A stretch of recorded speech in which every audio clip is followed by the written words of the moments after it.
Hello, hello, hello. Testing, testing. Let me know, Jen, when you see us.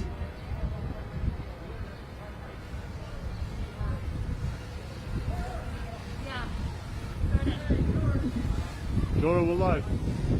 We are live here in front of the Shadow Convention in Milwaukee.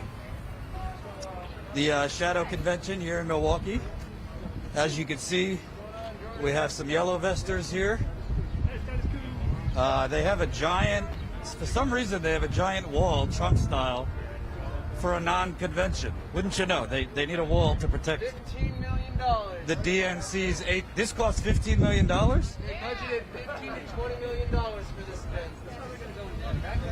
They budgeted $15 to $20 million for this event, just on the security alone. It's probably going to put them further in debt. So let's look at the signs here. We got Black Lives Matter. Press the like button. Share this. Might not be a traditional convention, but when life gives you lemons, raise hell. So Black Lives Matter, Medicare for all now. You got defund the police. Black lives still matter. You're not counting the ballots. Fix the public housing issues. Reparations for black people. Defund the police. Even got some, more creative stuff. It wasn't me. You got F the DNC on the pole. And this is right downtown Wisconsin. There's a contingent of yellow vesters who came from all over the country here. We interviewed some of them last night. Tomorrow on the final night, I believe there's going to be just delegates protesting and things like that. So let's see here. When the DNC cheats Bernie, the DNC cheats you. Check the exit polls. I'd love to interview you when you get your vest on. This guy was spitting real truth. So, as we've been showing you, obviously it's different because there's no in-person convention, but people still came. I'm here for Fernando Franco Delgado. Tell us who that was. Representing South America, the wars in South America that the U.S. is involved in. We need to get out of the wars in other countries. So I take it you're not holding your breath that building back better for Joe Biden is getting out of other countries? Not at all. It's another Bernie platform that we're going with and hoping that we can do some justice. No war in Iran, for one thing, in other countries. But we have friends from South America here that were representing these people that have been killed senselessly. And they've been run out of their homes that they've been at for hundreds or thousands of years. And they're just disrupting all their lives, their families, their way of life, and that's affecting climate change. And it's all big corporations. Cargill, for one, if you want to know a name, and many more. I suppose Koch brothers have a lot, or Koch in general. No Big Oil, Sinclair, all those.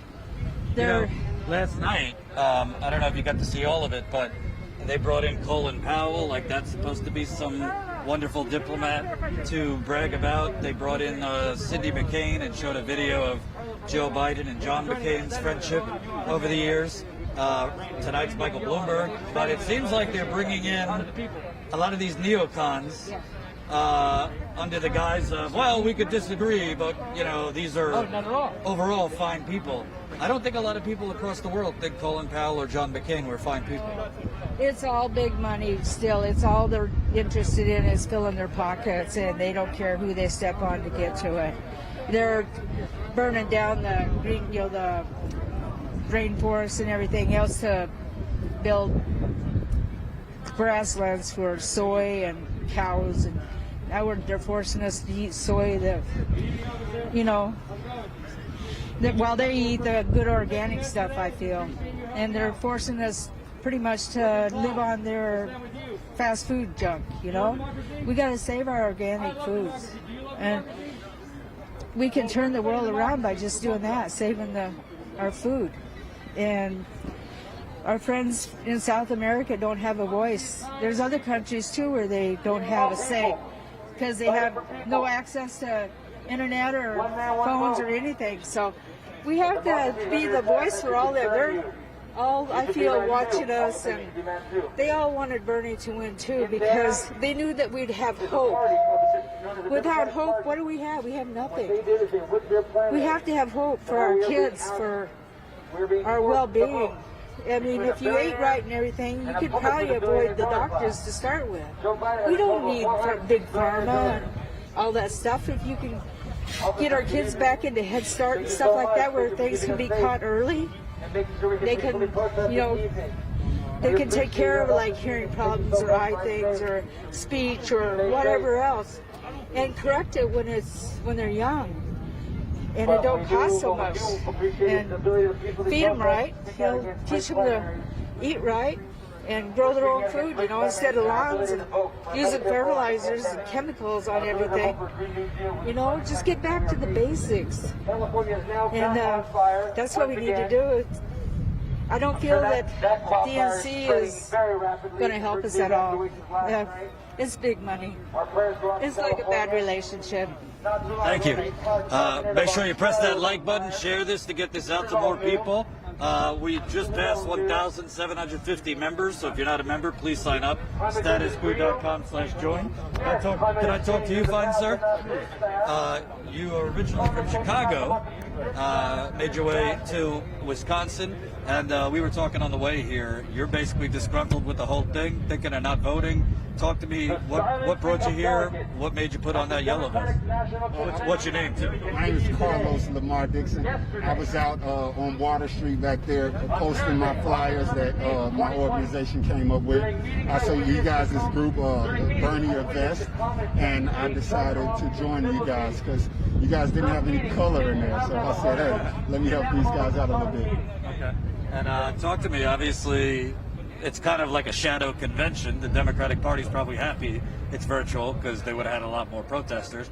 What is your disappointment with the party? What have they been doing or not doing for your community? Because they make it seem like everything was dandy before Trump, but obviously that's not true.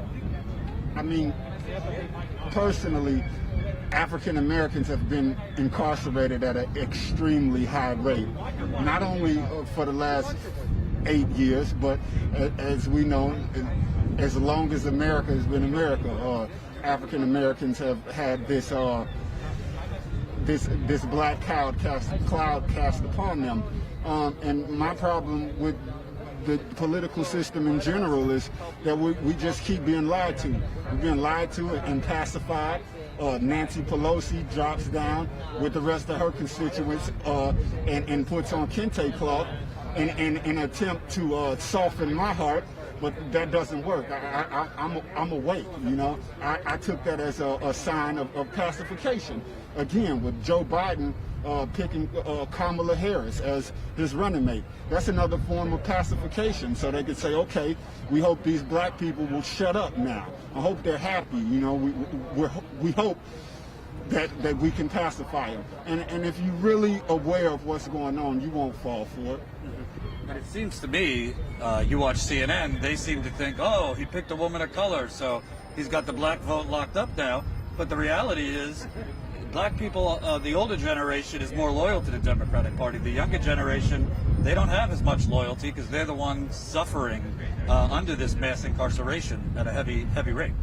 Correct, man. I look at it like this. Hey, just like you have the right to vote, I have the right not to vote. If I feel that you're going to give me an option between Kanye West, Donald Trump, and Joe Biden, I'm going to stay at home. It's just that simple. I stay at home and watch the revolution play out because this country was built to destroy itself. What does it say to you? We've had this explosion in Black Lives Matter protests, obviously a lot more white people out with black people, and he picks as his vice president somebody who's known for putting a lot of black people in jail, keeping people in jail that there was reason to think they were innocent. She kind of laughed about going after single mothers who were truant. It seems like his answer to Black Lives Matter is putting in somebody whose record is that of a cop. Correct. I mean, the guy said, and everybody heard him say, if you don't vote for me, then you ain't black. You know, he got the response for that. He got a negative response for that. And then months down the line, you go and pick a black running mate. And when he did that, when he announced that Kamala was his running mate, the first thing that played in my head is, if you don't vote for me, you ain't black. So I guess I ain't black, Joe Biden. I guess I'm not black. I'm a African and American. That's what I am. And President Obama speaking tonight at the virtual convention. Obviously, he made history, but I mean, he didn't exactly, when all those black men were getting strangled to death, shot by police, he did some press conferences, he cried, but there was no real reform. His Department of Justice did not prosecute the cop who strangled Eric Garner to death. So these are kind of the people that are running the Democratic Party, yet they say, well, look at Trump, he's so outwardly racist. Does that argument convince you, this lesser of two evils? Let's get Biden in there and we'll try to move him left? Because that's the argument being made by a lot of people on the left. Absolutely not. I remember seeing an interview with Barack Obama calling Kanye West a jackass. Barack Obama's a jackass. All right, he's lied to the African American community. He's held secrets from the African American community. He's not going to tell us all the money that he's got from these, what do you call them, these PAC corporations funding him to get in the office. Hey, Barack Obama and the rest of the politicians, they can play this role with people who aren't aware of what's going on. There's a very small group of African Americans who understand the foolery that's being played, you know, and it's disrespectful to me. I don't like it, but at the end of the day, it's going to take more than me to get upset. It's going to take the whole African American community. It's going to take the proletariats to get upset and overthrow this system that we are struggling to even to play together. We can't even play together, you know? We struggle. In the white community, there's been this obvious gaping generational divide. I mean, Bernie did a lot better among people under 50. People like Biden do a lot better among people that are older. Seems to be that way in the black community too. I remember covering things in South Carolina. I mean, most older black voters couldn't say a nice thing about Biden, but they're just like, well, he's safe, or I was told this, or he's been around. Do you see that generational divide among black voters? Because it seems that, for lack of a better word, white, black, older people tend to be voting more consistently for these type of corporatists. Yeah, you know, but again, that older generation, they let George Bush cheat, what's this guy, Al Gore, out of an entire election, you know? That's what the older generation is here for. I just like to say this, man. Okay, the younger generation, they haven't been here long enough to know what's good for them. The older generation, they got too old and they don't know what's good for right now. The millennials run this, man. They need to just sit back and let the millennials make all the decisions, to be honest. And with the protests that have been going on, some cities have said we're going to defund the police. In New York City, it's really an accounting gimmick. They're just like moving some decimals, but they're not really cutting anything. And I don't really hear a lot of discussion, frankly, on why is there so much crime? Because people don't have any options. The schooling is terrible in a lot of these cities. It's gentrification run amok. They make like 10 blocks beautiful in every city, and then they leave the rest of the city to just go to hell, and they wonder why there's crime. I don't hear from Biden, certainly not Trump, taking that money and government job programs for black and brown communities. We don't need job retraining, we just need jobs. I mean, I've spoken with people who get retrained, but there's no jobs available for them. What would you like to see in terms of the economic redistribution?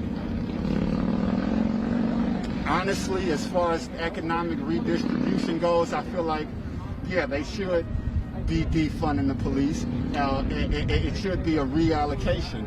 They should make our teachers and our educators feel like rock stars.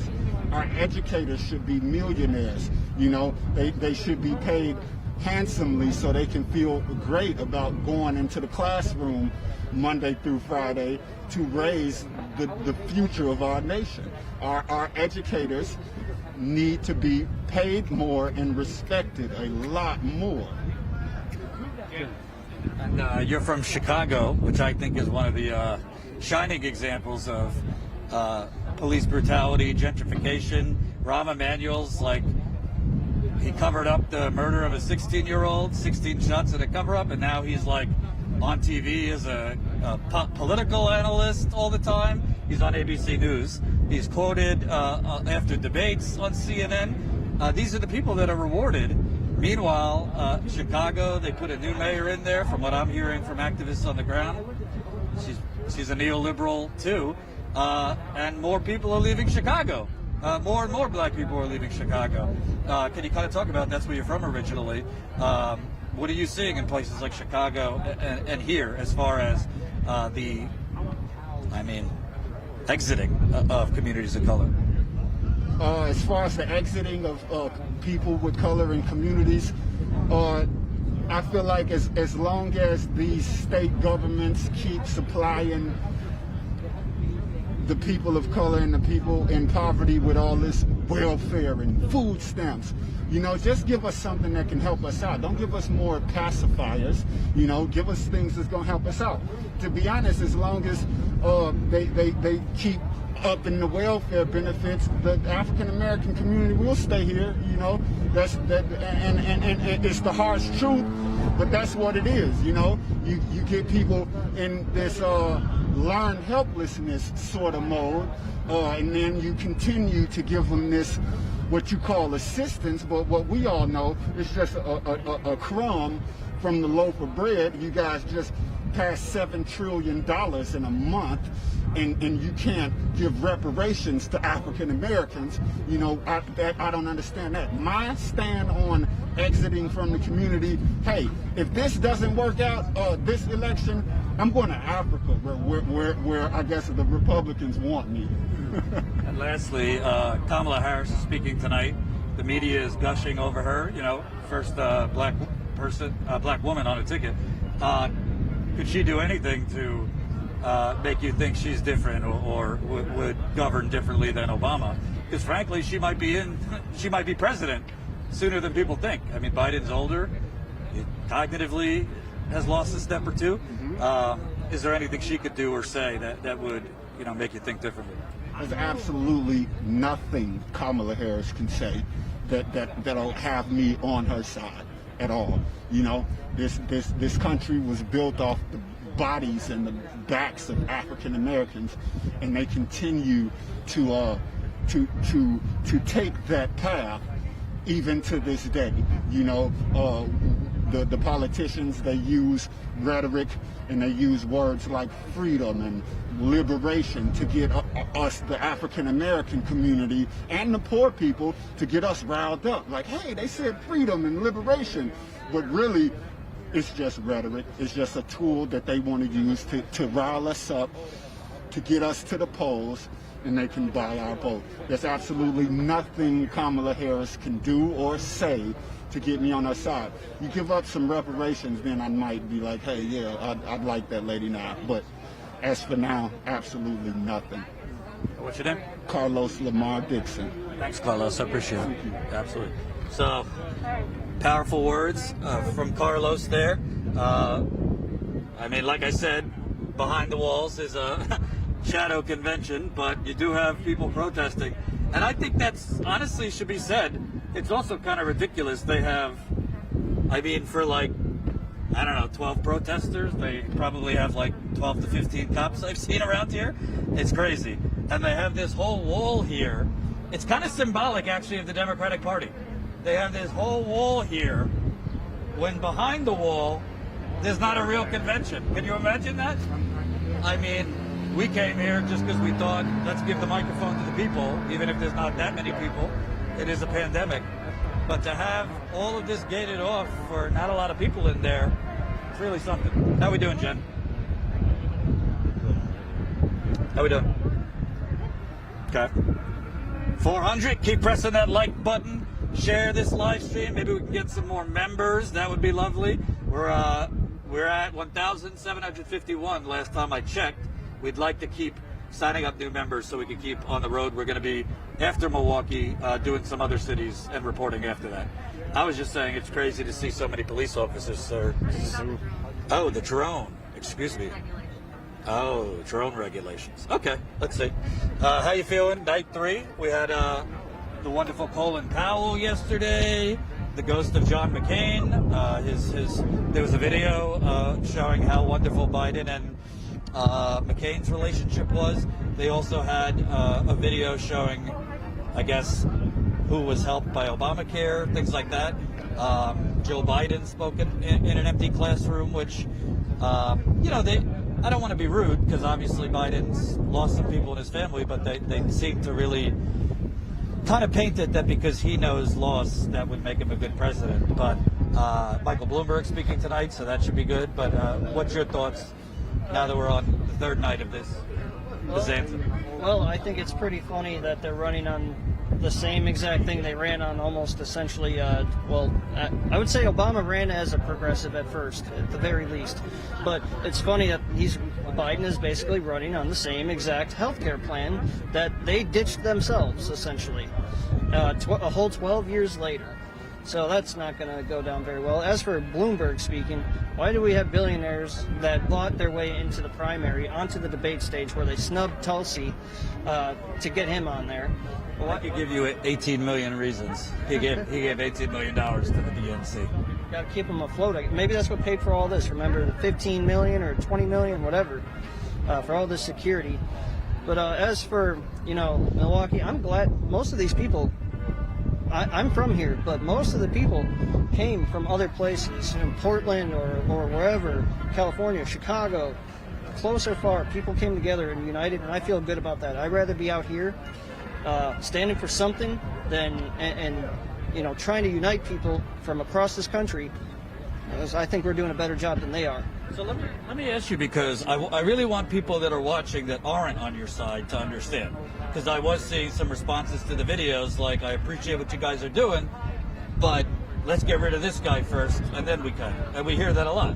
So you have Trump today. I mean, his press secretary was openly saying, yeah, we'll get back to you on whether he's actually going to leave if he loses, which is crazy. Yeah. That they're basically openly saying you might have to get the military to get him out. He was embracing Jen. He embraced Kanan. Trump embraced QAnon, the all white supremacist group. So for those that might not like Biden, but they see it as this guy is much worse than like a corporate Democrat, why do you think, not that you're voting for Trump, but why do you think, no, they're missing it? If we keep doing this lesser of two evils, we're going to be back here in 4 years, in 8 years, basically being told again, you have to vote the lesser of two evils. Yeah, well, falling in line repeatedly has kept leading to this kind of moment where we're up against some, it's always monster versus monster, essentially. I would admit that in 2016, I did fall in line at the very end. I went door to door for Hillary Clinton at the very end because I bought what Bernie was talking about how we can get Medicare for all on the table with Hillary and stuff like that. And I honestly think we would have had a better chance at doing that. Biden is on the record saying nobody's standard of living is going to change. To his donors, he's saying that. And I think he's being general about everything else. As for Trump, oh man, the guy is unhinged, right? But for the people that don't necessarily align with what I believe in, about both of these candidates being right-wingers and corporatists and not really caring about the people on the ground. Like I said yesterday, I don't believe in vote shaming the people that really desperately want to get this guy out, but it's going to take a large movement, and I think that we could have united all of us, the people that might not be voting. We could have united and all voted blue for Bernie. I think now the left is going to be scapegoated, even though I guarantee a vast majority of Bernie supporters are going to vote for Joe Biden anyway, just like they did it with Hillary in 2016. And despite the fact that more Bernie supporters voted for Hillary than Hillary voters voted for Obama in 2008. I understand the need to get Trump out. We have multiple ways to do that, and even when the Democrats had the opportunity to impeach the guy on multiple things, like Tulsi was talking about, they settled on Ukraine. And it's because the Democrats, feeds into my larger point here, they are complicit with Trump. They gave him that military budget, and he's abusing war powers. Do you see, because you're from Milwaukee, you said? Yes. Wisconsin? You know, I just look at it not from a political point of view, but just a common sense point of view. Why, if 3.5 years ago, a state like Wisconsin, who hadn't voted for a Republican since 1984, why 3.5 years later would they switch? I understand there's a pandemic and times are very difficult, but why would they switch for the exact same type of candidate?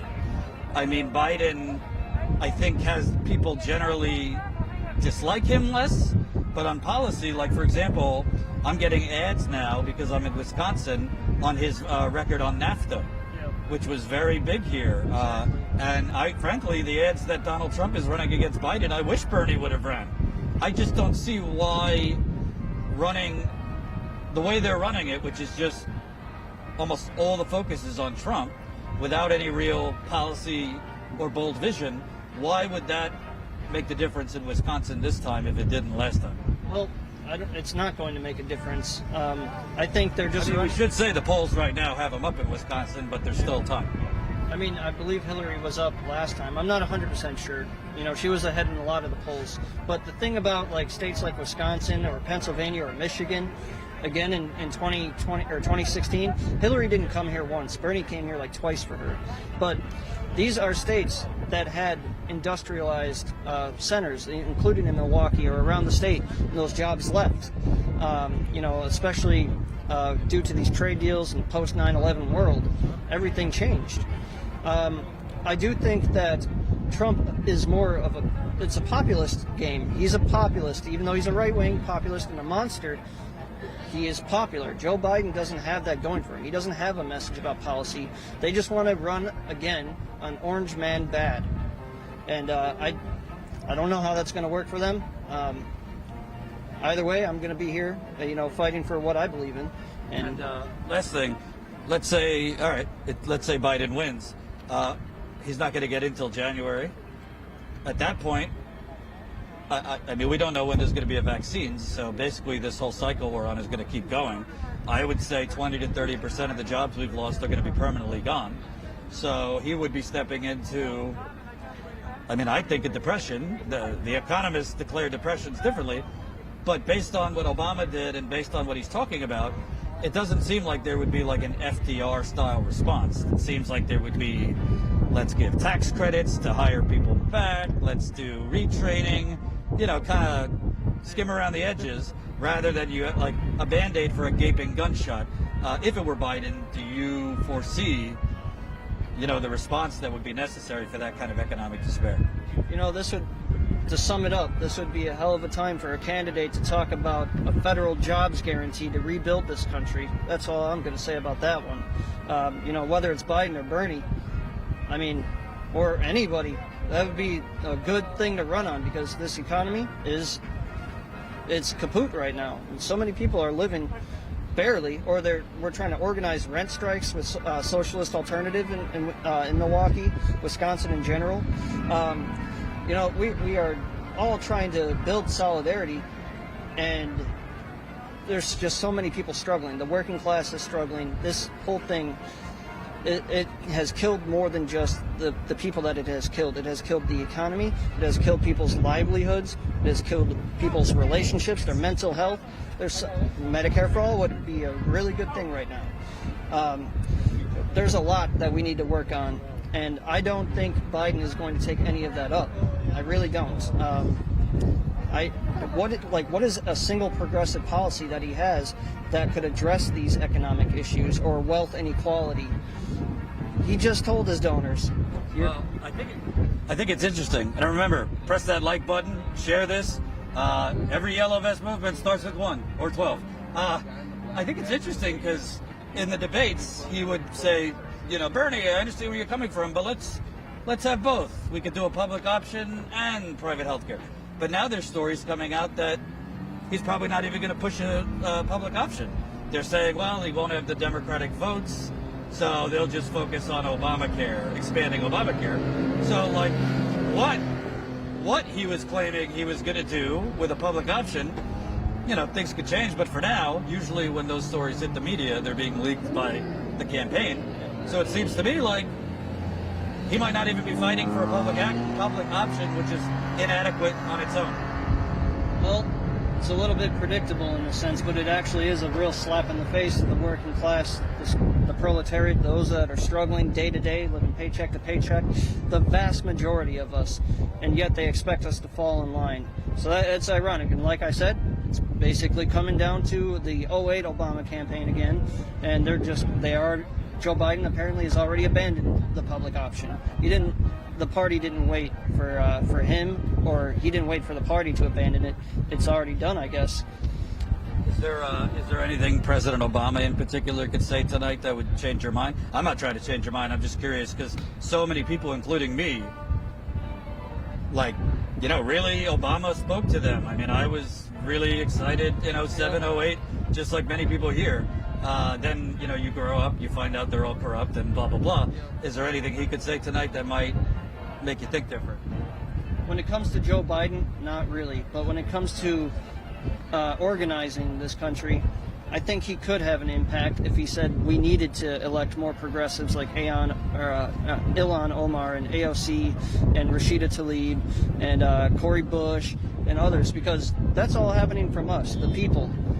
But I don't think he would have that message. He's just going to talk about Joe Biden being his buddy and how important it is to get rid of Trump. And it's not going to be about policy. He's going to give a little bit of shout out to the young people, of course, the Bernie supporters, I think, because he did that in 2016. I have a pin at home that says the bright new face of the Democratic Party. Like they wanted to use Bernie, but to get people involved with the party, but they shafted him both times, and he probably is the one that pulled the cord before Super Tuesday anyway. Well, it's more than that. Obama, from all the reports, is the one that kind of got everybody to drop out and throw everything towards Biden.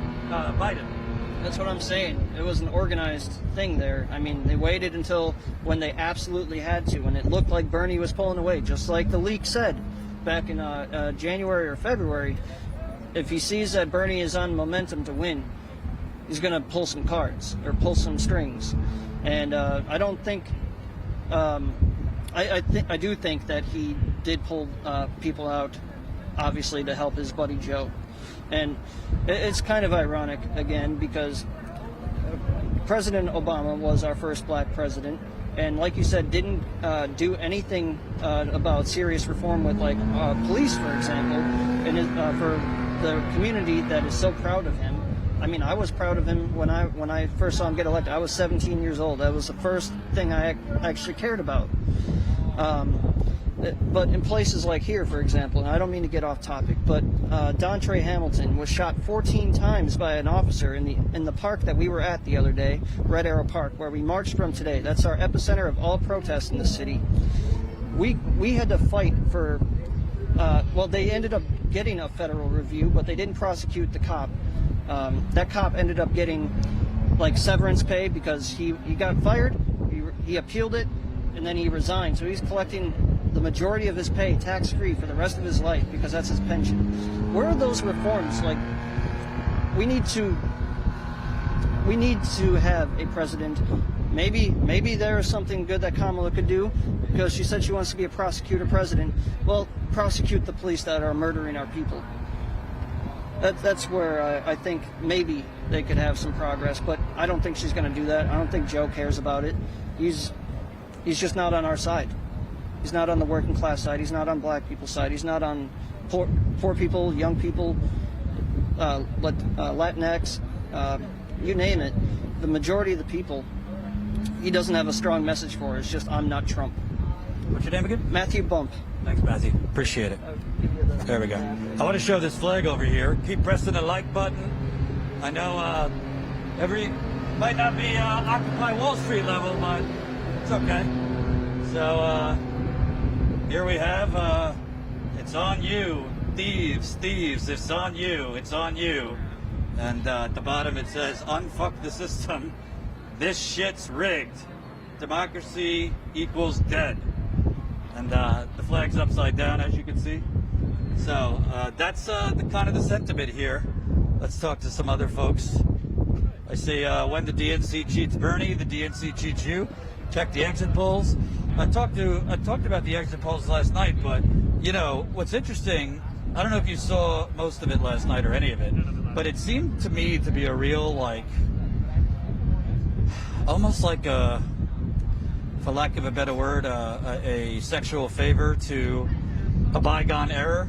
Really? You know, like showing like Biden old tapes of him working with McCain and other old white guys for the good old days of bipartisan compromise to, you know, gut welfare and send people to Iraq. And it was the focus seemed to be very much on like old style bipartisan crossing the aisle.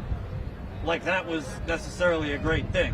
Right. Because it's not like when they were agreeing on things, it was necessarily for bold things. I mean, I don't think the 1990s, like Republicans and Democrats working on welfare, the crime bill, repealing Glass-Steagall, those kind of things were necessarily great steps. That's all Joe Biden has, though. Joe Biden doesn't have what Bernie Sanders has.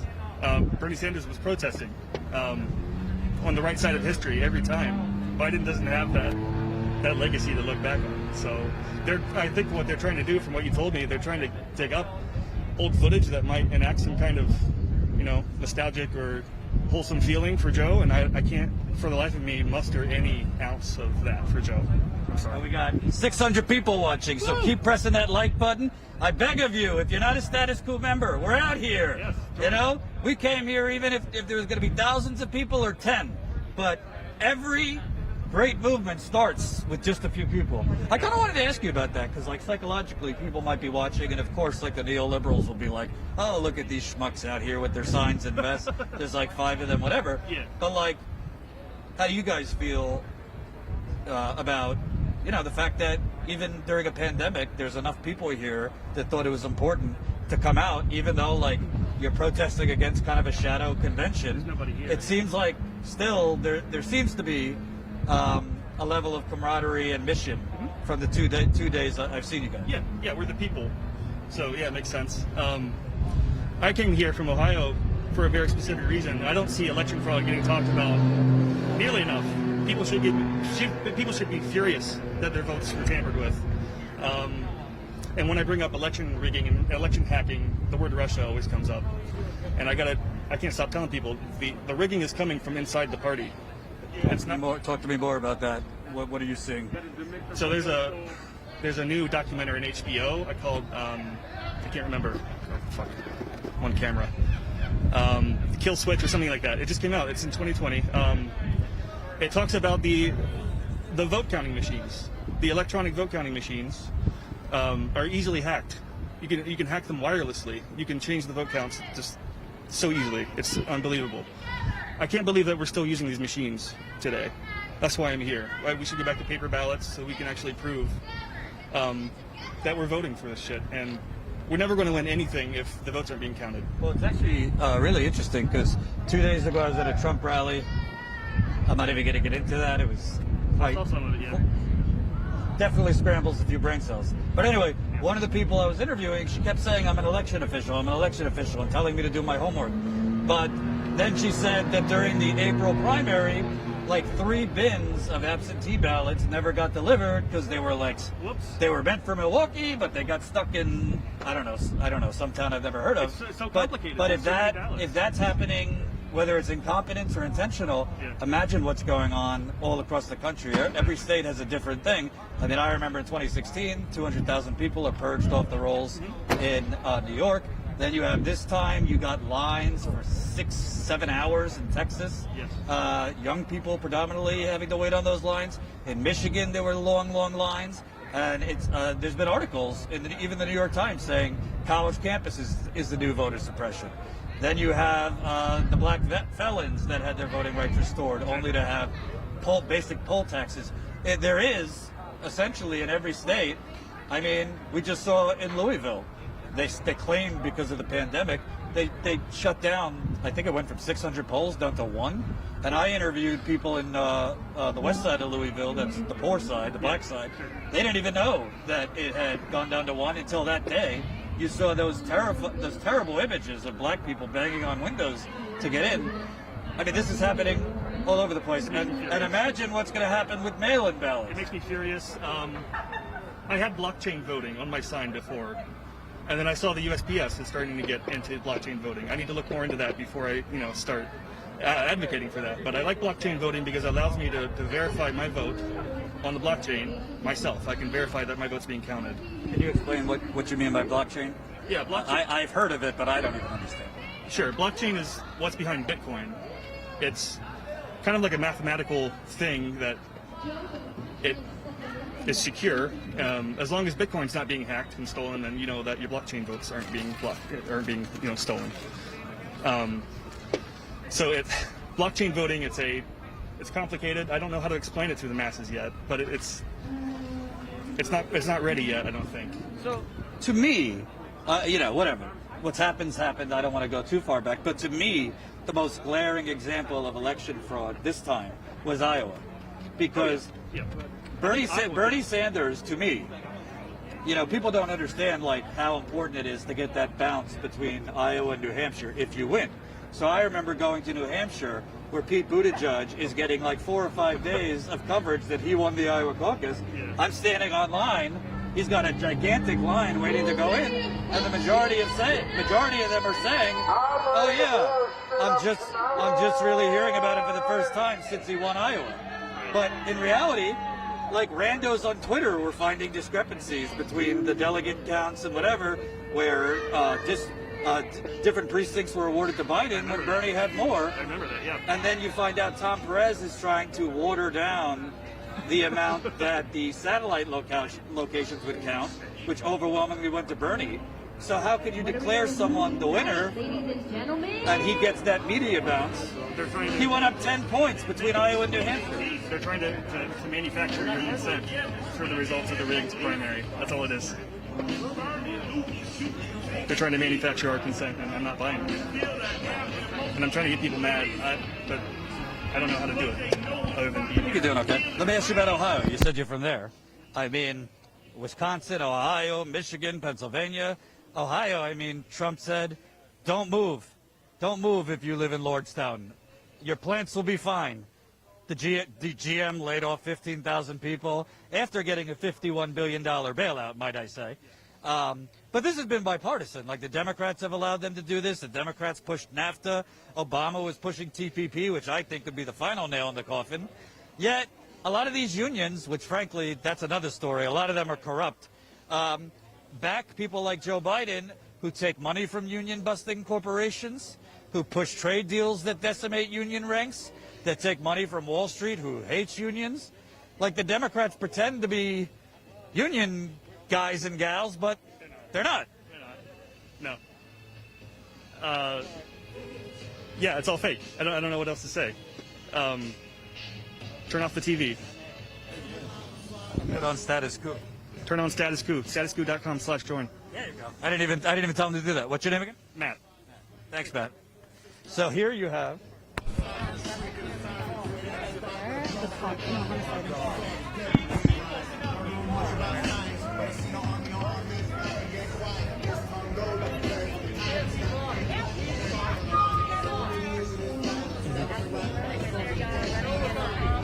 Okay. So keep pressing the like. Oh, Joe, look at that. Holy cow, our friend Joe is here. So you got people passing out money here. I'll take $1, thank you. Can I ask you about what you're doing here? We are the corrupt politicians that are accepting money. Instead of actually doing fucking anything, we're just collecting the money from the corporations. Wow. Now we're giving out our dollar bills, though. We can afford to lose some of those. This is a virtual convention, so there's not the big boxes where the donors pop their champagne. Where are the donors now? Where are the donors now? I don't know, virtual money is the new thing, right? The virtual world doesn't really affect that. I just have to say what they want me to say. But Joe Biden said he's going to restore the soul of the nation, so doesn't that make it all fine? That's interesting. So we're with Extinction Rebellion, and we just saw an article today that the DNC has removed any climate action from their agenda. I did see this. Yeah, how fucked is that? We're on a dying earth. And that was promised. That was promised that they would do that, right? So what happened? I think in LA the other day was 106 degrees. I saw that on Jimmy's show the other day. So they just removed from the platform that they would not give subsidies to fossil fuel companies. They originally said we'll end the subsidies to fossil fuel companies, but then just yanked that, probably because of their donors. Isn't that great? Yeah. They just keep lying to the people. And we notice, we see them. And, you know, we've ignored it for a lot of years, but we're not ignoring it anymore. It's fucked. It's all fucked. What do you think? Basically, all the media is focused on the pageantry of this week, all the speeches, this and that. But the reality is, tens of millions of people are facing eviction right now. People don't have health care. Do you expect this small crowd to get a lot bigger across the country as more and more people? We know how it works. Hope. One would really fucking hope. You know, and I really hope that we'll see Extinction Rebellion represented at the RNC too, because it's not that we don't like the Democrats, we don't like the Republicans either. We don't like any of it because it's all for show. They're just fucking puppets. They're not doing anything. They've been promising us since Bill Clinton's administration that they would do something, and they've done nothing. Actually, George Bush Sr. said that he would do something. None of them have done jack shit. So that's why we're here. Because if we don't, scientists have said 2020 is the final year to take climate action, or else we reach tipping points that we can't return from. So that's why we're here.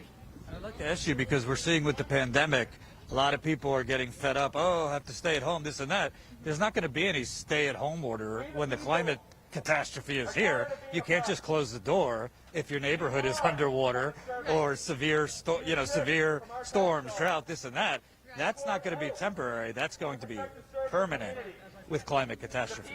Right. Absolutely right. And it's the same thing with the Black Lives Matter movement too, right? Environmental racism is huge. Who's being affected right now? The people that are living in the minority poor neighborhoods with the industries all around them pouring toxins and chemicals into the air, into the water, into the soil so they can't grow, as well as the people at the equator who are already facing heat, extreme heat and drought, and they're unable to grow food already. So it's like the system in itself is so racist, and not everyone can even see that. Right, so climate change itself is racist.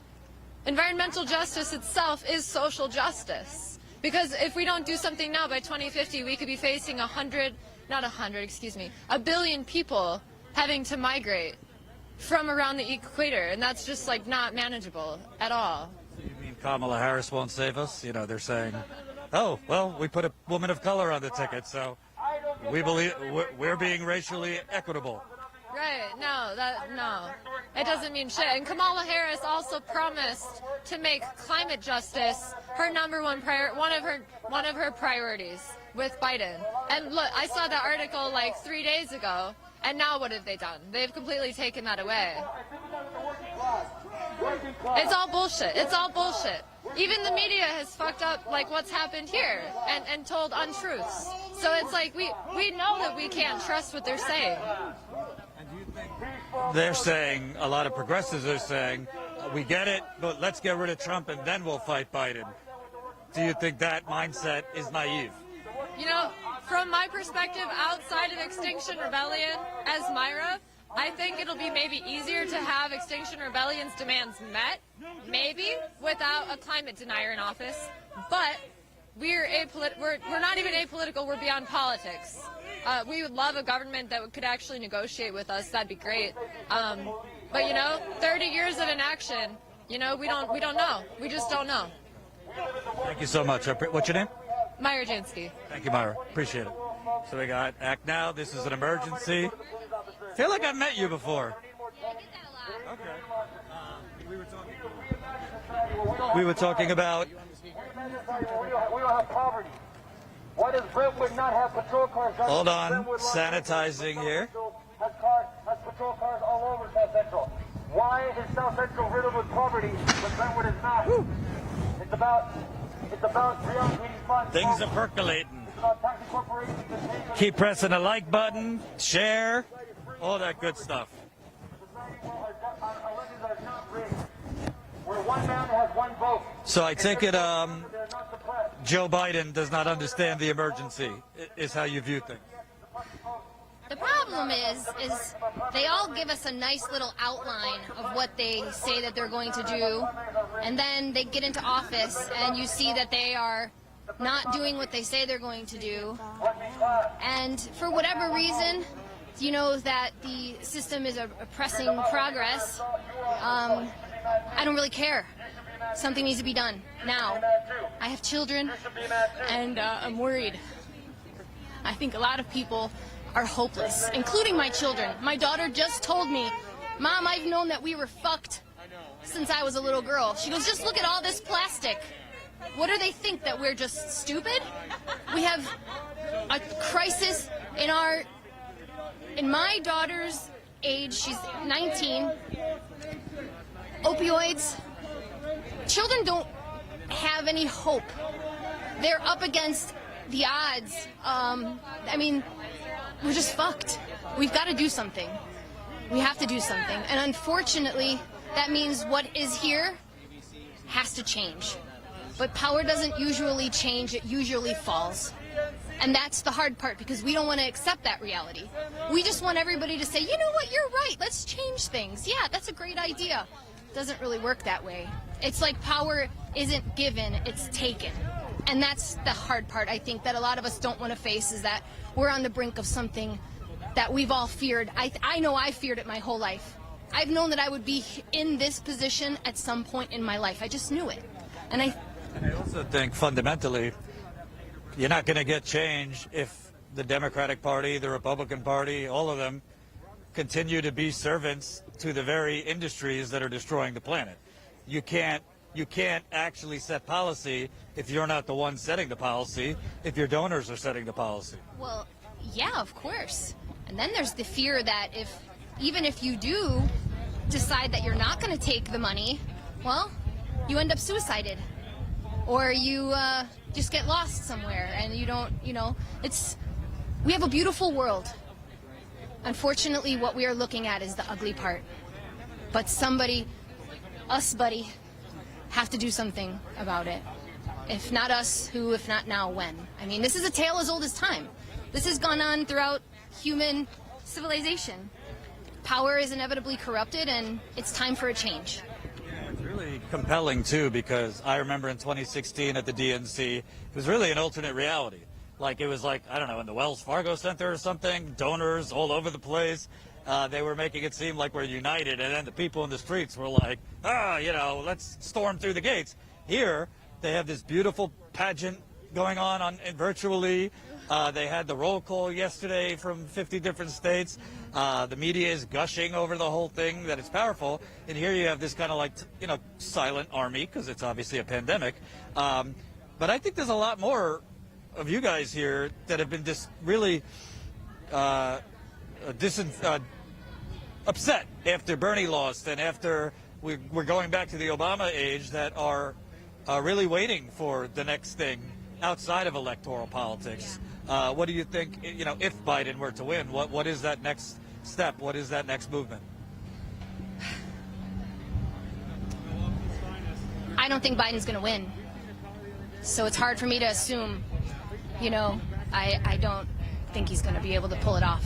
Because he's basically running Hillary Clinton's campaign on steroids? Yeah, basically. And again, Hillary had a great environmental policy in place.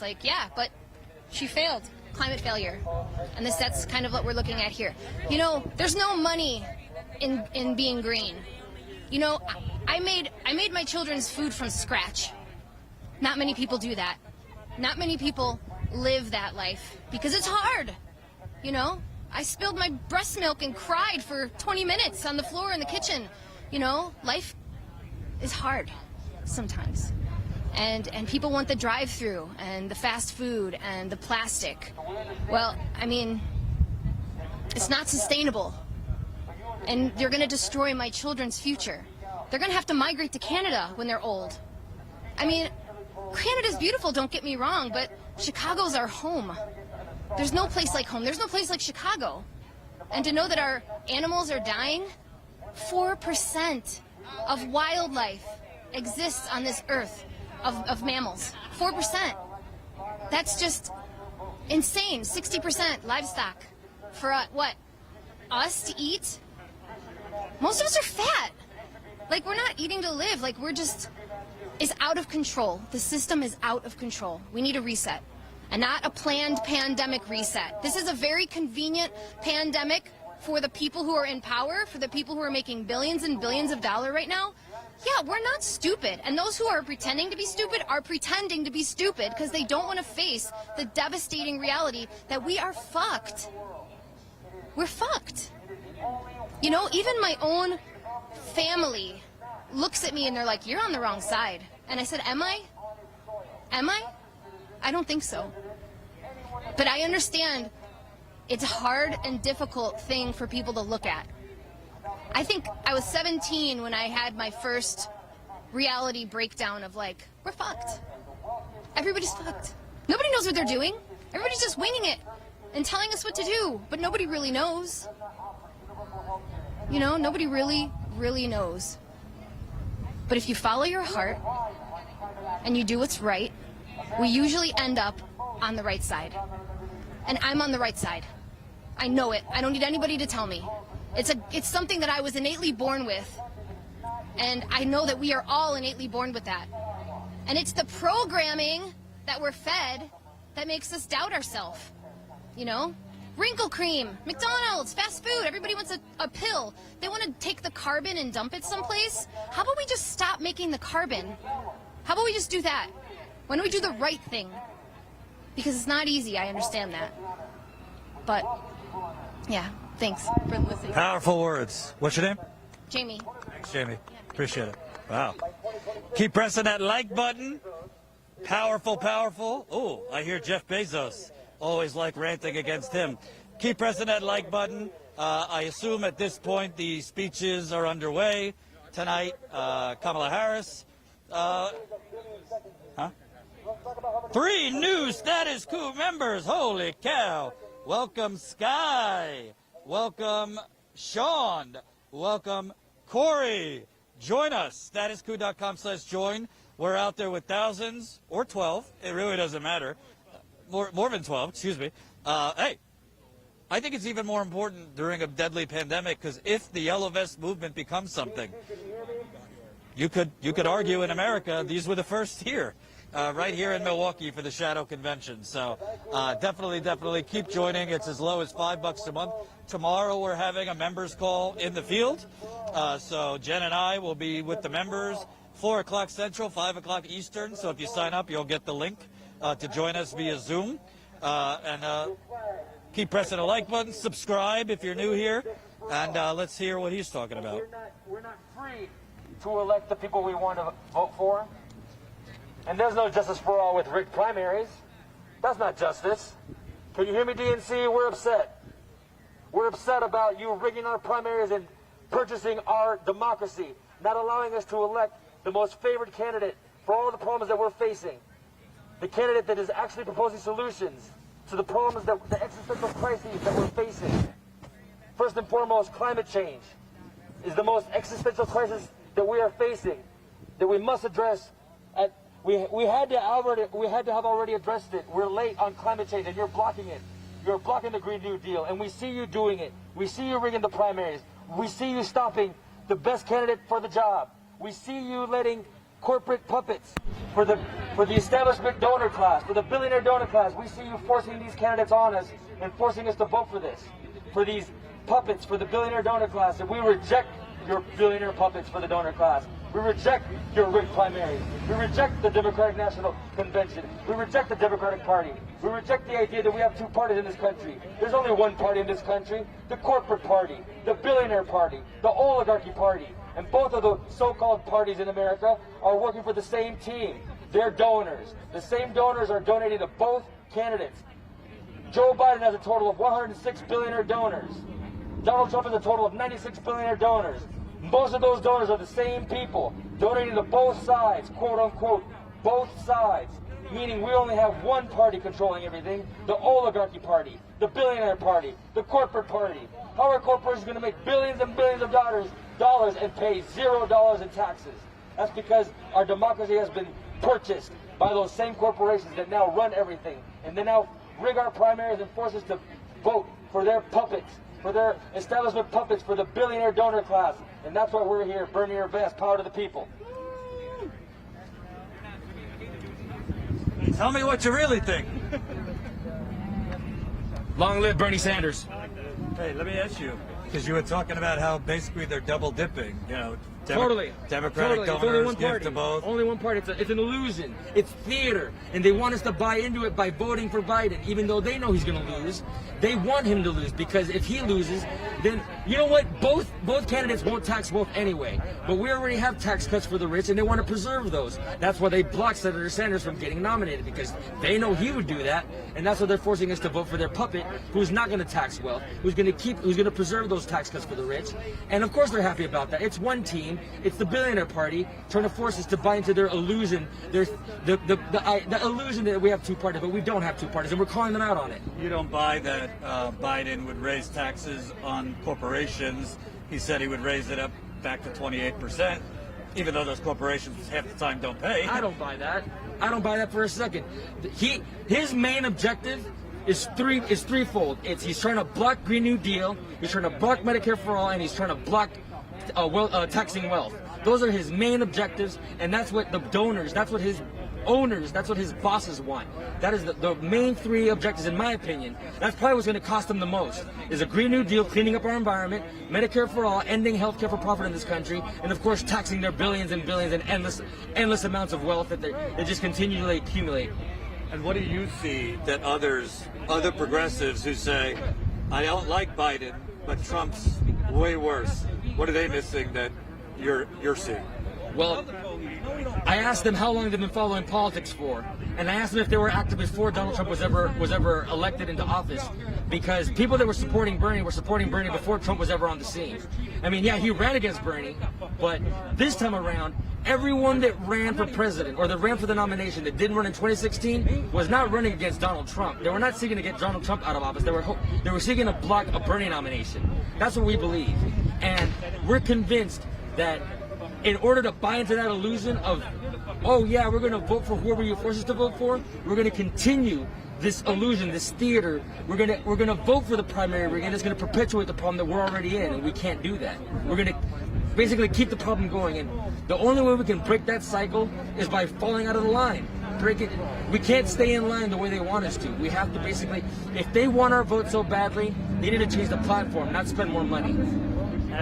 Something that really stands out to me is, you know, Biden has made it seem like we need to get back to a time where, you know, we could look on the other side at like a John Kasich. We might not disagree, but we might not agree, but, you know, he's a good guy. We all love America. But, like, they have a lot of people that they're showcasing right now that are not good guys. I don't think Colin Powell is a great guy. I certainly don't think John McCain. He's dead, but they were making it last night, showing how Biden and McCain were best buds. You got Michael Bloomberg tonight. I don't need to talk about. Everybody knows Michael Bloomberg is not a good guy. It's like they're trying to stuff union busters down our throat, warmongers down our throat, and make it seem like, hey, we're all on the same team right now. Let's get rid of this guy who tweets terrible things and does terrible things. But change nothing. But change no. I like to look at it as all the things that they're doing. It's all about one thing: wealth supremacy. A lot of people believe that it's maybe white supremacy, but really it's wealth supremacy. It's making sure that they maximize profit, and it's at all costs. It's at all costs to the American public, and that must be opposed at all costs. And lastly, we're still, we're, I think, headed towards the third week where that $600 extra a week has expired.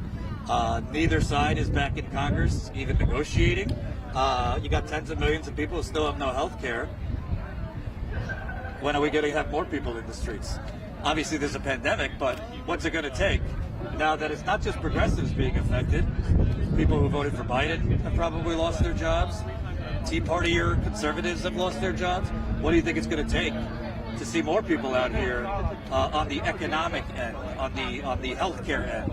We've seen the Black Lives Matter protests. What do you think it's going to take to see really what requires an economic protest? That's a great question. I wish I had an answer for you, because that's what we're trying to do, is demonstrate and really highlight injustices and inadequacies that we must address. If no one hits the streets, if no one basically tantrums in public, no one's going to ask any questions. Everyone's going to think everything's fine.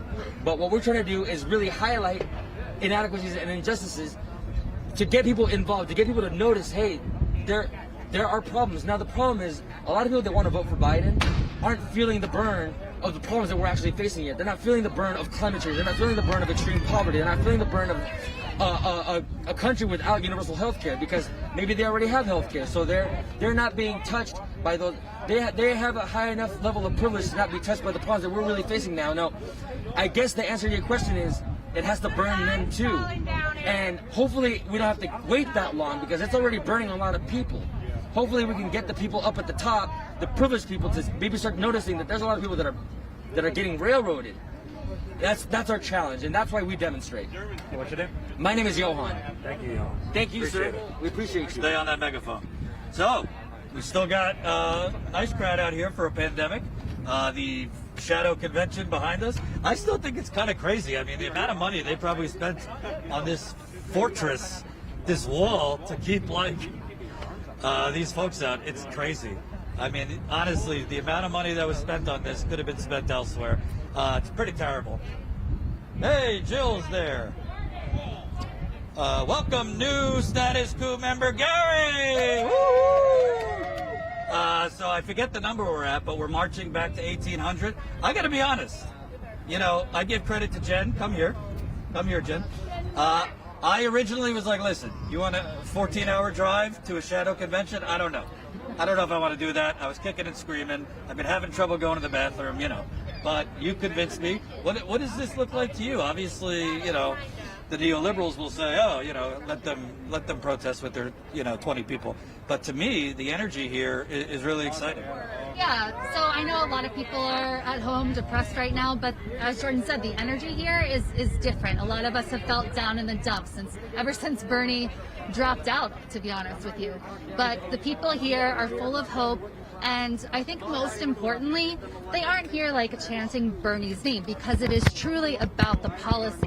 All of their signs are about policy. The people in there, whoever is in there, the producers and Tom Perez or whoever. I heard Tom Perez has a couple imaginary friends in there too. Tom Perez is in there talking to himself. But the people are here. The people care about policy. All of the people who are going to be on at the convention tonight, who do we have? Warren and Kamala and God knows who. Obama. President Obama. Who else is there? Couple others. A bunch of centrist, corporatist Democrats, and that's where the Democratic Party is. It's all about identity politics. It's all about platitudes. Out here is where the talk of feeding people, Medicare for all, defunding the police, Black Lives Matter. This is where the messaging is. This is where the people are. And truly, based on polling, the policies that are here, that these people are protesting for, are the policies that Democrats support. So yeah, it's a good vibe out here. And kudos to the people who are here protesting. It's hard in a pandemic. It's expensive to come to Milwaukee. We couldn't have been here ourselves reporting without all of your support through super chats, through the statusquo.com/convention blog. The GoFundMe, your support has been incredible. But think about the average person right now dealing with job loss from COVID. So the fact that these guys are out here at what Jordan keeps calling a ghost convention, which is very apt, is great. And yeah, the vibe here is good. That's what my shirt says, positive vibes only. And I'll tell you who is not out here, just keeping it real. Young Turks not out here. CNN not out here. MSNBC not out here. Our other friends in indie media not out here. We are, because we think it's important. And that's why we show up all around the country. After this, we're going to be doing some other stories in cities on the way back. on our drive back. So definitely, if you can, sign up, statuscoup.com/join. Hey, Jill, can I get you back in here? The audience loves you. Woohoo! This is our friend Jill. She infamously said she's thinking about voting for Biden, but it might require some Ambien and rum runners. I do not endorse mixing the two. So this is not Status Quo's prescription. This was Jill's prescription. I was just telling her about your, unhealthy Ambien and rum mixture. Oh, yeah. But that's okay. Oh, yeah. I tell people I don't endorse that. No, he but doesn't. for you, He that's said, fine. No, Jill, don't do that. And I said, thank you for carrying Jordan. So Made you look. 2020 sucks. And Kamala Harris for the people, Medicare for all, no exceptions. slogan. Remember when she was, yeah, for the people. I'm like, really? And I don't know. Do you remember at the debates when they asked the question, who on stage supports Medicare for all? She raised her hand. And then she said she didn't hear the question. Yeah. Here she is raising her hand. Yep, I do. And I come, remember that Medicare for all. No excuses, no exceptions. Do you buy at all the argument, because one person said it, that let's say whether it's Biden or Trump, you got millions of people get together. Yellow vest movement happens. Yep. Do you buy the argument that Biden and Harris should have more of a chance of getting them to cave to demands if there was a movement than Trump? Nobody's going to cave. Like I said in the interview the other day, they are all bought, sold, and they're delivering. So, no, I don't think there's going to be change no matter which way it goes, which is why, people who are trying to Bernie shame me, which has happened since that interview. They're trying to Bernie shame you? Bernie shame me. Oh, you're sticking with Bernie, shame on you. Oh, yeah, I lost a friend over it.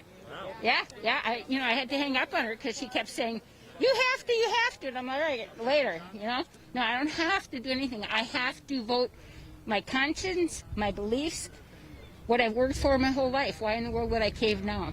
I'm not going to do it. Yeah. And I don't know if you've seen any of the convention, but to me, Bernie's speech was one of the few that actually discussed policy. Jill Biden, nice empty classroom, yada, yada, yada, but it seems to be a lot of pageantry, talking about Biden's personal story of losing loved ones, which, I'm sorry, that's terrible, but that doesn't really make you a president. It seems to me there's not a lot of discussion. All right, he's got empathy. How about empathy for the people in jail right now because of his law? How about empathy for the million Iraqis that are dead? There doesn't seem to be a lot of focus on issues. It's more pageantry at the convention. They just don't care, and it couldn't be more clear. So these people who think, just bite the, I don't know how many comments I got. Just bite the bullet and do it, and we'll work on them later.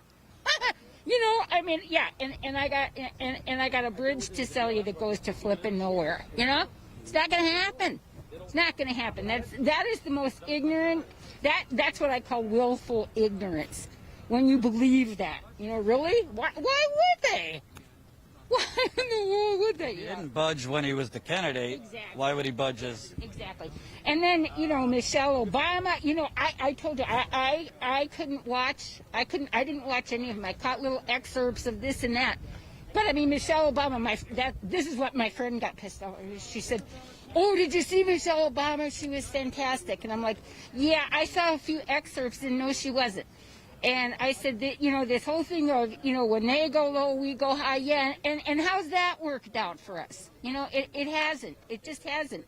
And we're dealing with a new low. This is sub-low. Well, she's high at her Martha's Vineyard mansion. They bought a mansion in Martha's Vineyard. Yeah, exactly. So she can afford to go high, can't she? Yeah. Yeah, she can't. She doesn't have to worry about health care. She doesn't have to worry about insurance. She doesn't have to worry about her kids', college debt. They don't have to worry about any of that. And I also have to say, where was she when Biden was a candidate, when there was, how many of them were there, 25 running? Where were they then? Nowhere. Did they come out and endorse him then? No, but now all of a sudden, he's our best hope, And, and the whole, puppy eye thing, that she did, well, this is the fight for our lives. You have to vote like your lives depend upon it. And I'm like, you know what? A lot of people's lives depend on having Medicare for all. Here we go, flipping of the signs. Medicare for all. That's what people's lives depend on. And so, you know, and of course she doesn't support that. And you know, I've got a son who doesn't even have health care because he's in that category where the cost of Obamacare is excessive. He can't do it. And then with the deductibles and all of that, people don't even use it because they can't afford to use it, even if they pay $600, $700, $800, $900 a month for it. You can't even afford to use it. So this whole thing of, oh, we'll just make, you know, Obamacare better. No, Medicare for all. No excuses, no exceptions. And I'm just tired of hearing all the blah blah. Yeah, because she doesn't have to worry about any of it, like you said. So let me ask you, because you're a totally admitted hippie from the 60s. You were protesting when you were 12. Does this kind of remind you, has a lot changed since then? Because it seems to me, I've been reading about Henry Wallace, who was FDR's vice president. The Democratic Party screwed him. He should have been president when FDR died, but they rigged the convention so that Harry Truman would become president. But it seems to me like a lot of things people were protesting in the 60s, they're protesting for the same things. Obviously, we got voting rights for black people, but they're still being executed, you know. Black people, yeah, well, they wouldn't even re-up that act, you know, the Voting Rights Act. So, yeah, no, I think it's actually worse on multi levels. One, because not enough people are out here doing what we did back then. I mean, we stopped the Vietnam War. It would have kept going if it wasn't for the protesters. Where are they now? Where are they now? You know, these wonderful people with yellow vests who came here. You know, I just applaud them because they came from all over the country to stand up for what they believe in and to say, no, this is not okay. This is not a democracy. This is not a republic. This is nothing. We are no better than any other country on the planet. And I'm going to catch it for that, and I don't care. I am not afraid. I have to speak up now because, you know, this is what my life and my kids and my 6 grandchildren's lives depend on. Not Michelle Obama and her kids, not Biden and his kids, not Harris and her stepkids. You know, it's we, the people. And I am just tired of it. And you know, when I think back of those days, somebody commented on the link, the interview from the other day, and said, "Oh, I love Vietnam War hippies. You know, you guys are great." And I said, and she says it's sad, but yet it's beautiful. And I said, you know what's so sad is I think back on that time, and I marched with Pierre Paul Mary once, and you know, I don't know if anybody knows who Pierre Paul Mary is. Anyway. I just think of their song, The Answer's Blowing in the Wind, and to think that 50 years later, 55 years later, it's still blowing in the wind. And the answers are simple. We all have them. Everybody here has the answers. Why can't they figure it out? You know what I think a problem is? And as I always say, disclaimer, not all older people, because we got a lot of older progressives who are wonderful. But there's a lot of people in your generation that are selling their children and grandchildren down the river. They keep watching MSNBC and CNN. They're getting this steady diet of this half lucid dinosaur is the most electable. CNN's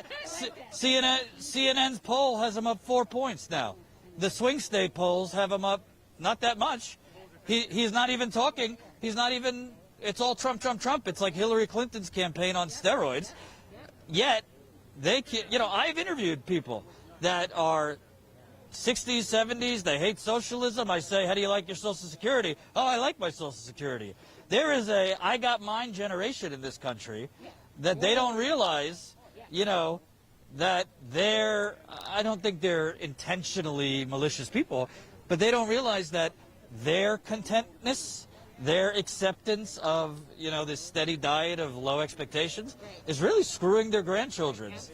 How do you break through to the person? I can't. Like I said, I was talking to a friend the other night, and she wanted to know how much I loved Michelle Obama.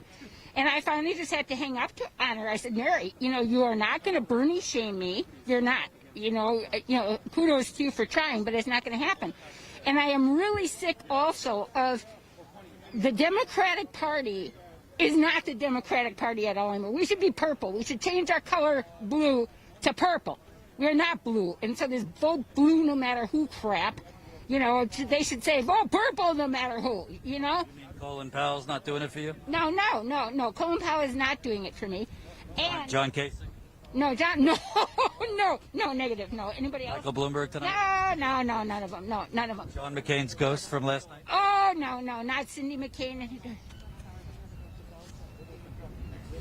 So, my point, too, about being a progressive, progressives used to just be Democrats. Now, if you're a progressive, you're considered a socialist. What the hell is that about? And they also make like socialism is such a bad thing. Oh, what's the matter with our tax money? Our tax money going for we the people, going to fix these streets, going to educate our children. That's a socialist idea, and I'm a communist? I'm just done. I'm just so done with both parties. I am done. Everybody embraces socialism now because they gave $4 trillion to corporations who didn't need it. Yeah. That's certainly not capitalism. Corporate welfare, yep, and that's fine. And when you say that to people, do you know the top 10, countries have paid, or corporations have paid zero in taxes, nothing? And you just get this blank stare, like this howdy doody kind of, blank stare. Like, knock, knock, anybody home? Did you hear what I just said? It's just crazy. It's crazy. You can see I'm losing my mind. And I don't know how you did that. I don't know how both of you did Oshkosh. I do not. Oh my gosh, I was watching and I was just, you were amazing. I mean, you were amazing. Yeah. Those people were antidepressants, whiskey, honey, I'm telling you. and a whole lot of supplements. I'm gonna tell you what, that was just nuts, and you did amazing. All three of you did amazing. I was so proud of you. Last question. Bernie's all in. You're a Bernie gal. I know it's not me, us, but is Bernie saying, I get it, but he's the most dangerous president of all? Let's get rid of him and then we'll fight Biden. That's not convincing. That's not resonating with me. And it's resonating with a lot of people. But if you remember when this same situation was in 2016 with Hillary Clinton, and you saw Bernie crying as he had to say it. This guy, I mean, when people say, oh, he sold out, he folded, no, he didn't have a choice. He saw he had no choice. The guy's 70 years old. Should he keep going when they're just beating the shit out of him? Are you going to stand up and, keep turning the other cheek and saying, hit me again, hit me again, hit me again? So these people that call him a sellout, that he folded, and all that, he said at the debates when asked, they were asked if all the candidates would support whoever the nominee was. Well, like they didn't know at that time that it was going to be Biden. And of course, what are people going to say? No, I'm not going to. So they have him on record saying yes, he would. So of course he was there doing it. Of course he was. That doesn't mean he's a sellout. He went home and cried with Jane. And probably had a drink and some Ambien. Thank you. Let me get these folks over here. Okay. We had these folks marching. What's your name, sir? Mark Kelderman. Where are you from? Brownsville, Wisconsin. Oh, Wisconsin folks. You? Carl, Red. So, what brings you out to the Shadow Convention here? And have you seen anything this week that makes you think the Democratic Party gives a damn about working people, young people, climate change, healthcare?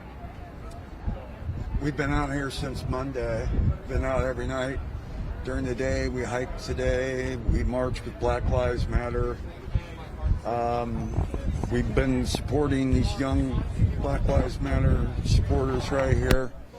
We felt an obligation to speak out on the need for health care for all, social justice reforms, the legalization of cannabis, student loan debt.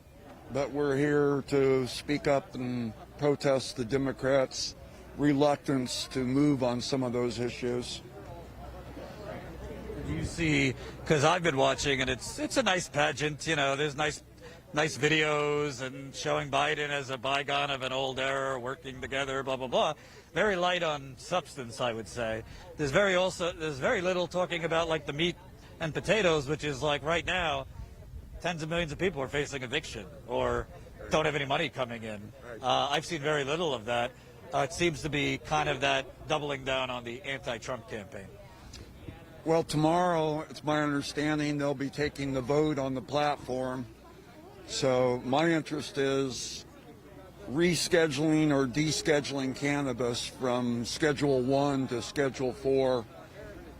And I do believe that the committees will be taking a vote on that tomorrow. So, you know, we'll be here. And what does it say to you that in year 2020, the Democratic nominee still says that we need to study marijuana and whether it's dangerous?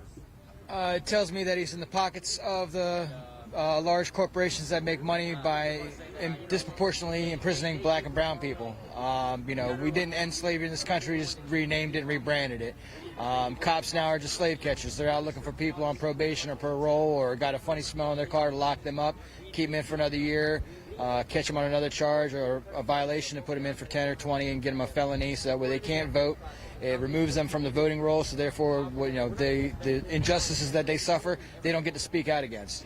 Every other civilized country, a lot of the European countries, the prisoners are the first ones to vote. A lot of the campaign managers and people running for office will go into the prisons and talk to those people and get them, because they're, you know, a confined audience, but they're able to hear their representatives. They get representation. Just because you made a mistake and you got caught doing something that the white man does just as many times a day and year, but you get a harsher penalty and you get stripped of your, you know, citizens' right to vote. You know, that has to end. Everyone should have a fair say, whether you messed up or not. You serve your time. You should be able to be just as equal as anybody else out here on the street casting a vote. Well, it's interesting because to this day, Biden denies that the crime bill created mass incarceration or that it was a mistake.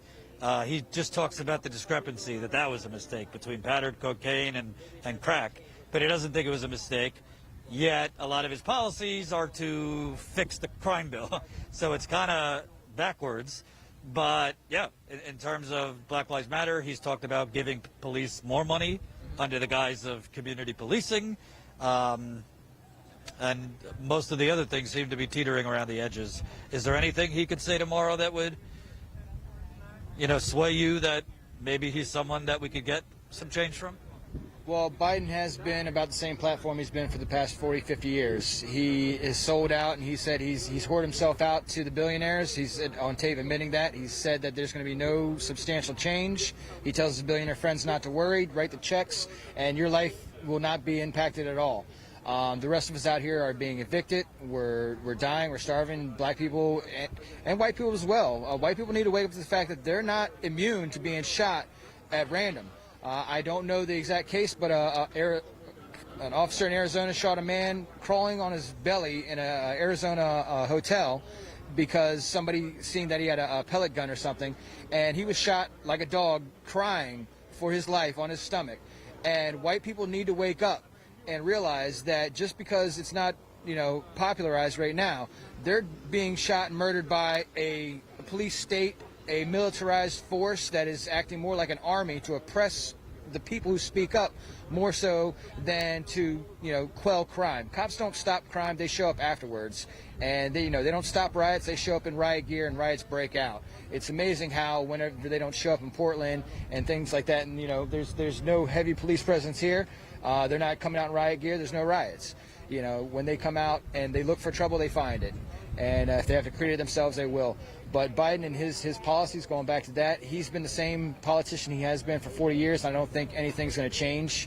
We know who he works for, and he doesn't work for the 99%. He works for the 1%, and that's who he'll continue to work for. And last question. Respectfully, this doesn't seem like your first rodeo. What exactly, I'm still trying to figure it out, what exactly to you does restore the soul of the country mean? To me, it seems let's just move the corruption back to the back room and get rid of these crazy tweets. What exactly does that mean? Because it's a nice slogan, but I don't get what it really means. I don't get what it really means either. You know, I'm down here trying to learn. And that's why we're down here in the streets tonight, and that's why we're having the conversation with all these young black students. We're trying to get a handle on it as well, but we just feel a moral responsibility to be down here and to try to effect some kind of social change. Well, nothing wrong with that. What's your name again? Mark, M-A-R-K, Kelderman, Kelderman. You? Carl Red, Karlred, like the color. Thanks, guys. And I thank you appreciate for it. your coverage, and thank you for your interest. Thank you, Thanks. man. Appreciate it. Powerful, man. Awesome. So, still got people out here with the signs, this and that. Hey, it's been, not gonna lie, I mean, you cover different things. Sometimes you barely have time in the day to go to the bathroom, and sometimes it's kind of like this unique situation where not as many people as you would hope, but still the passion and intensity are there. And it'll be interesting to see. Obviously, I can't watch it now, but I'm certainly not expecting much from Kamala Harris, although the media will gush over whatever she says. Obama, you know what you're getting. Wonderful, poetic phrases, but not a whole lot of substance. That's it. I only want to speak with you because of the status quo mask. No, I'm just kidding. Thank you for that, by the way. Yeah, sure, That's sure. a nice gift. If you sign up as a member, I think, Jen, what do we got? Like 5 left? Yeah, we ordered 50. We didn't know how many people would want them, but Maybe we can get 5 by the end of the night. Yeah, everybody wants them. Statusquo.com/join. Sign up. So you've been here all week. You know, you didn't know what to expect because it's a pandemic. Who knows how many people are going to come? Yep. But it does look between, multiple groups coming. Some people just joined organically. What has it been like? The cream of the crop showed up. So, we got a big march tomorrow. The Coalition to March on the DNC is going to be here. They promised 1,500 people. Actually, I shouldn't use the word promise. They said that they have 1,500 people that are ready to march. So we'll see how that goes. We're meeting at Red Arrow Park tomorrow at 5 o'clock is when their march starts, and it goes to 8. And hopefully they'll stick around afterwards and make some noise. Push back. There's no pushback here on location except for the people outside the fences. So we really need you guys. We need you guys to subscribe to Status Quo, and we need you guys to show up. It's really important. I mean, you guys, I can't tell you how much I appreciate you coming. I mean, who else is here? Who else? What other independent media is here? I see some foreign media, but as far as in this country, I don't see anybody else here except for you guys. You know how many times I've been places where we're the only ones with foreign press? There's more foreign press that cover like populist movements or environmental movements than the American press, because the corporations have bought the American press. It's a sad state of affairs. It sure is. But I don't think that we can vote our way out of this anymore. I'd appeal to people to show up and vote and stay in good practice. Vote local and down ballot.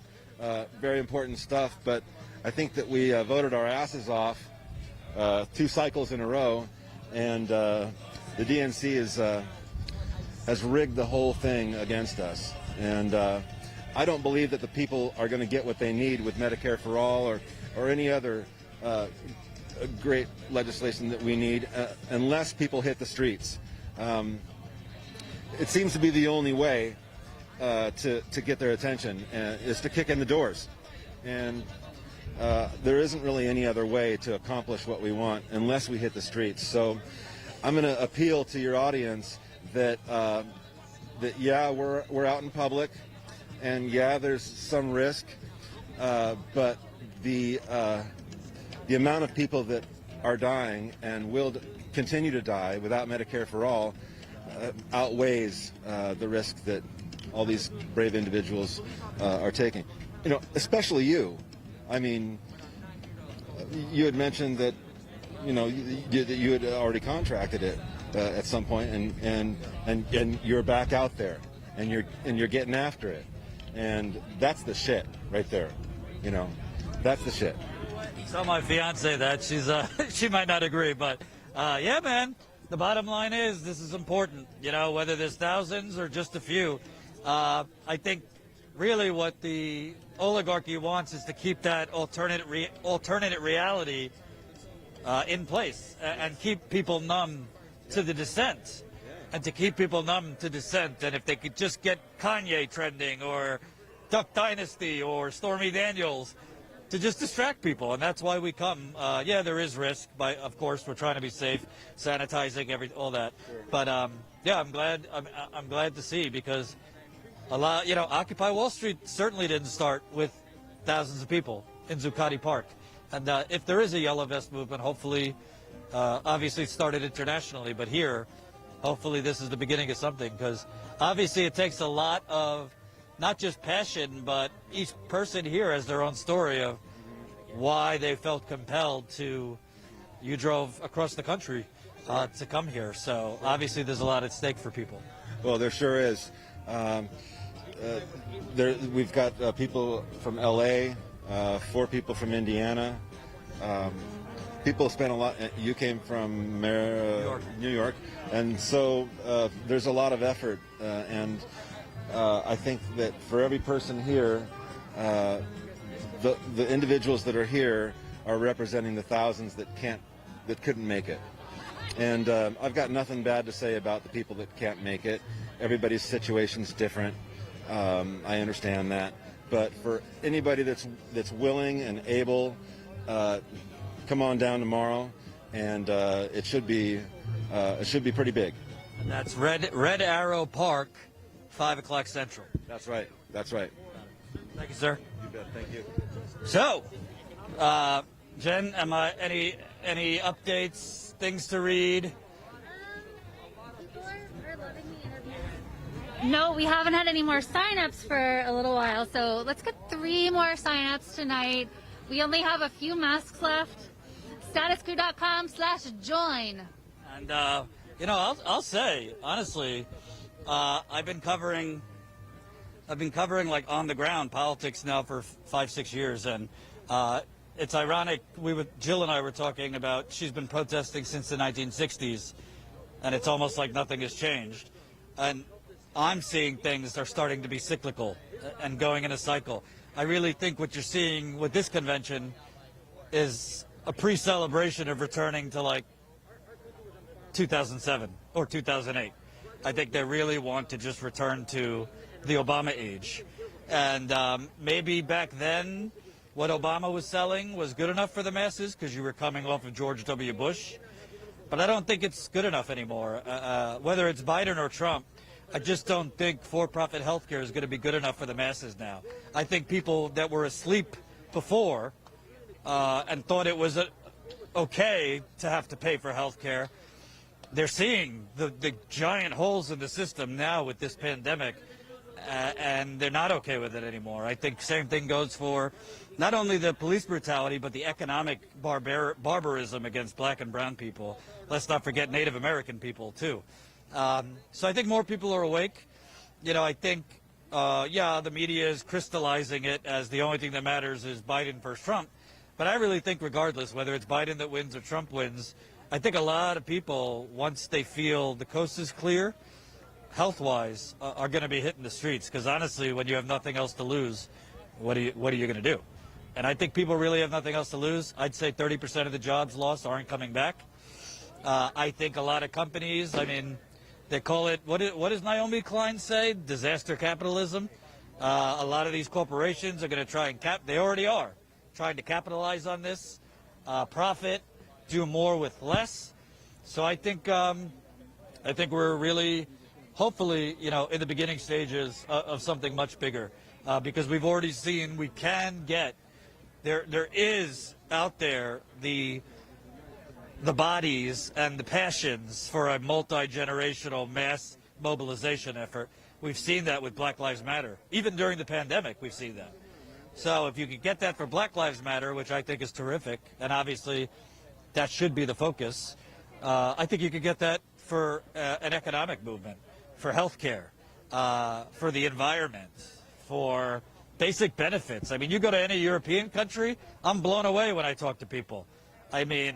Between the pregnancy leave you get, between sabbaticals you get every couple years paid, healthcare, of course, I mean, it's just a whole different world, and that's because most other countries, the government, to a certain extent, the government is not run by corporations. That's why I say, you think I'm just being cute. No, this is not a country. This is the United Corporations of America. It's basically been this way since the 1960s, when they started peeling back the rules on money and politics, started crushing the unions, globalization. That's when the corporations took over.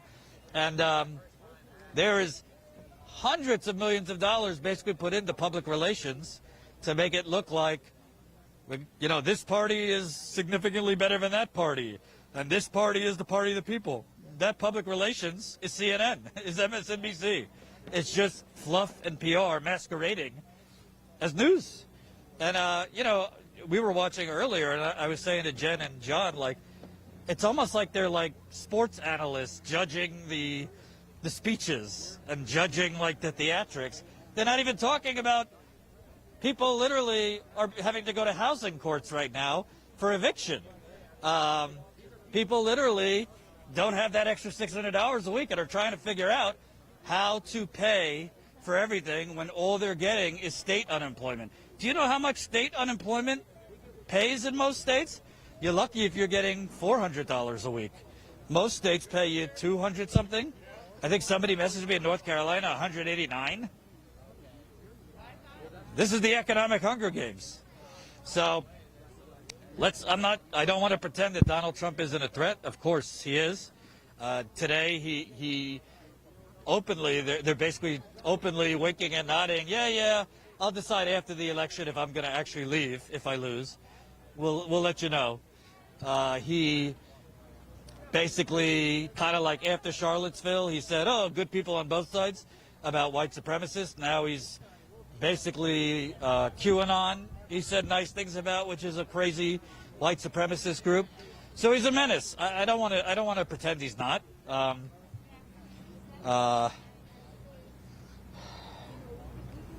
This is what they were doing. Yeah, I knew this was coming down the pike. Breaking news, I kind of knew this was happening, but it was still in the negotiations. The state of Michigan is offering to pay $600 million to the victims of Flint. So this is a years-long settlement fight that the state of Michigan is expected to pay about $600 million to victims of the Flint water crisis, according to two people with knowledge of the settlement. It's not a done deal. I happen to know not all sides have agreed to it. To tell you the truth, $600 million is an insult. Just look at the BP water spill. That was a BP oil spill. That was 87 days. I think that was like $6.2 billion for the BP oil spill. 87 days for the oil spill, 18 months for toxic water. You do the math. So $600 million might seem like a big number.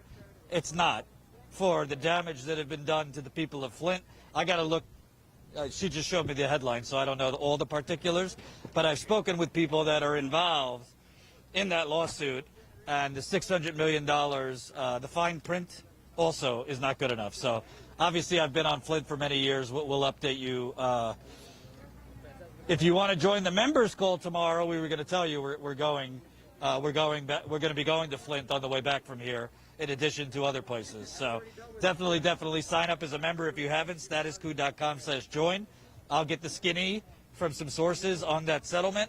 But again, $600 million for poisoning a whole community for 18 months and then leaving them to die after. They certainly don't have Medicare for all in Flint. $600 million enough for all the children who are forever damaged? The brain damage, the behavioral problems? No. $600 million is also not going to fix all the interior plumbing in those homes that are damaged. So, not good enough. For me, I wouldn't even start under $1 billion if I'm the people of Flint, but that's just me. So anyway, so the members call tomorrow night. We're going to do it around 4 o'clock Central. It won't be a long one, because we do want to cover protests tomorrow night. But 4 o'clock Central, 5 o'clock Eastern, we'll have our members call. It's through Zoom. You'll get a link if you're signed up as a member. A lot of fun. You don't have to be on video if you don't. You could mute your video. And you could ask us whatever you want, questions, comments, concerns. It's not a formal thing. We have a lot of fun. We'll probably do an hour or so before we go cover protests, but we wanted to do a members call from in the field. And frankly, we've lost a lot of members. Honestly, COVID, a lot of people have had to cut everything from their budget, including membership. So we get it. But if you can, support us. Honestly, I think actions speak louder than words. You see anyone else here? You see anyone else going to Flint? You see anyone else going to cover pipeline fights? You see anyone else going when General Motors laid off 15,000 people? We were there. You see anyone else when, people are having to protest literally at the top of their trees in Virginia to stop oil companies from knocking down their trees to put a ticking time bomb under their property? We were there. You see anyone else going to Seattle to show the economic terrorism Jeff Bezos is perpetrating? I mean, I could go down the list. We've been around. We were covering police brutality and Black Lives Matter before George Floyd. We went down to Dallas last year to cover the execution of Botham John, a 26-year-old black man who was just hanging in his apartment when a white police officer intruded in and killed him, and then tried to pretend she thought it was her apartment. So this ain't our first rodeo, and we'll continue going out. We were in Iowa, New Hampshire, Nevada, South Carolina, California, Michigan. We do not have any money from big banks, I'll tell you that. No money from fossil fuckers, big pharma, big real estate, Silicon Valley, military industrial complex. We don't have their money. We don't want their money.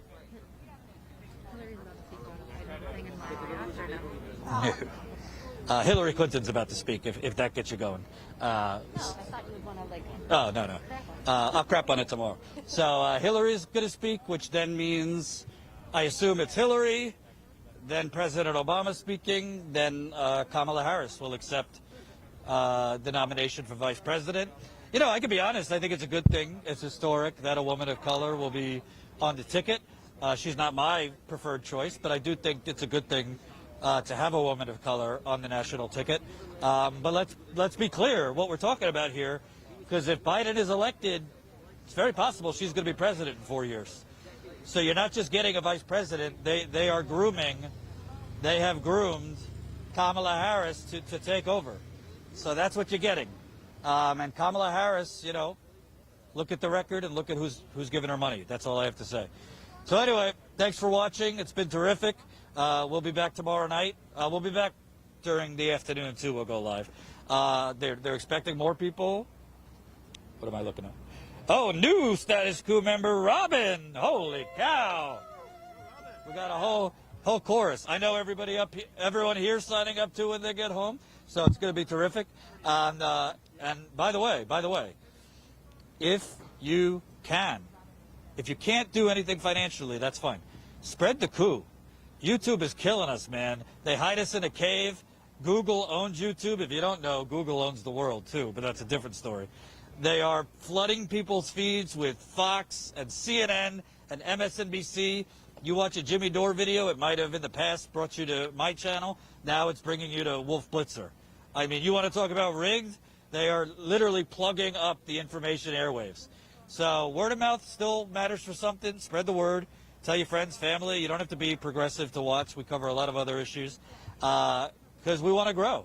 We want to get to a point where, hey, maybe we don't even have to bother with YouTube as our major platform, but that would take money.